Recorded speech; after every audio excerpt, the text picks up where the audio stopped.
Hello friends, आज से हम स्टार्ट करने जा रहे हैं click to important series. Friends, ये एपीओ, पीसीएस, पीसीएसजे सभी एग्ज़ाम्स के लिए इम्पॉर्टेंट होगा। प्री और मेंस दोनों के पॉइंट ऑफ व्यू से देखेंगे। फर्स्ट टॉपिक है अटॉर्नी जनरल ऑफ इंडिया। तो भारत के नए महान्यायवादी बनने वाले हैं मुकुल रोहतगी। कौन से नंबर के अटॉर्नी जनरल ऑफ इंडिया होंगे? ये 16th नंबर के। Last attorney general of India हैं के वेणुगोपाल। ये 15वें अटॉर्नी जनरल थे।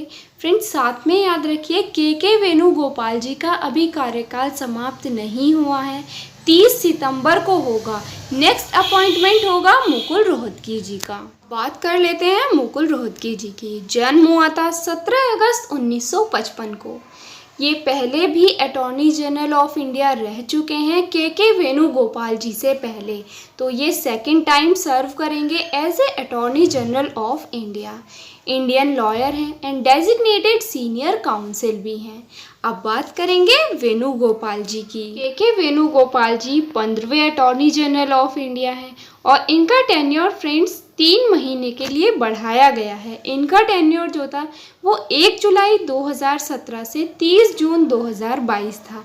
3 महीने बढ़ाया गया, इसलिए हो गया 30 सितंबर 2022 में। ये भी याद रखिए, भारत के पहले महान्यायवादी थे MC सीतलवाड़ और इनका टेन्योर क्या था? 1950 से 1963। इम्पॉर्टेंट क्वेश्चन है फ्रेंड्स, टेन्योर इतना नहीं पूछेंगे लेकिन नाम आपको याद रखना है। अब बात कर लेते हैं अटॉर्नी जनरल ऑफ इंडिया के प्रोविजंस की। Friends, attorney general of India के प्रोविजंस दिए गए हैं संविधान के आर्टिकल 76 में। अपॉइंटमेंट किसके द्वारा होता है? राष्ट्रपति के द्वारा होता है। इनकी क्वालिफिकेशन क्या होगी? भाई, अटॉर्नी जनरल ऑफ इंडिया कौन बनेगा? Who is qualified to be appointed a जज of Supreme court?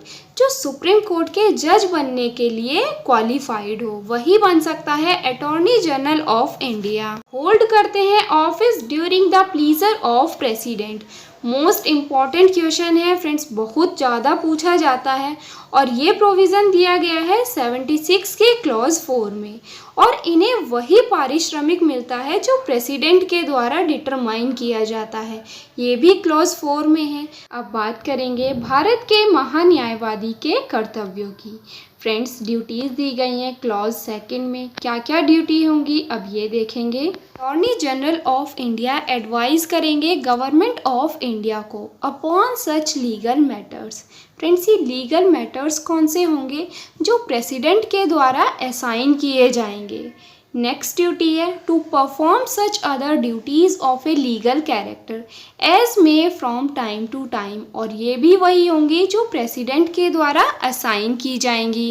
Next duty है फ्रेंड्स, जो कॉन्स्टिट्यूशन या किसी अदर लॉ के द्वारा फंक्शंस कन्फर किए गए हैं अटॉर्नी जनरल ऑफ इंडिया पर, उन्हें डिस्चार्ज करेंगे। फ्रेंड्स, अधिकारों से भी क्वेश्चन बनता है, प्री में भी और मेंस में भी। पहला अधिकार देखते हैं, राइट ऑफ ऑडियंस, सुनने का अधिकार है in all courts in the territory of India.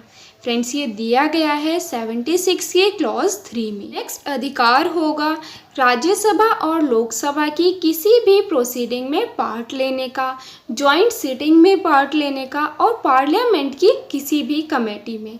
लेकिन इन्हें वहाँ पर सिर्फ होगा राइट टू स्पीक। लेकिन फ्रेंड्स, यहाँ पर इनके पास राइट टू वोट नहीं दिया गया है, तो क्वेश्चन यहाँ से बनता है।